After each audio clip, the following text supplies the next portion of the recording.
Hello, everyone. Today we'll see the scholar mate, a very simple mate that your first mate in your life.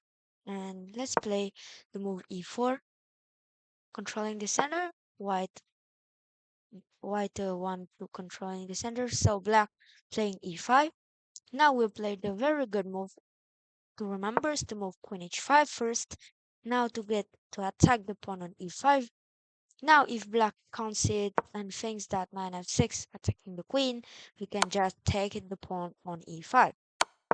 And if black blunder with the move g6 attacking the queen, but now queen takes e5 check, double attack, and then taking the rook.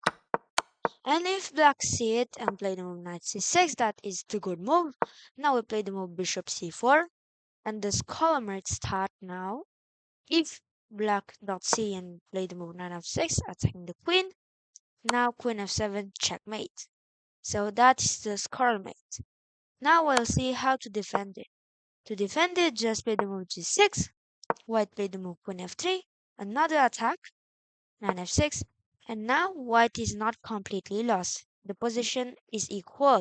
So knight e2, a very important move controlling the d4 square, d6, you want to put the bishop on g4, another important move h3 in controlling the g4 square. Now black played the bishop on g7, put it in the fianchetto bishop. So now I play the move d3, castle and make if a3, a very important move in some Italian opening to return the bishop. So after then we played knight c3, bishop e3 and grand castle or short castle. And that's it for the squirrel mate. Sorry. Thank you for watching and see you soon. Bye bye.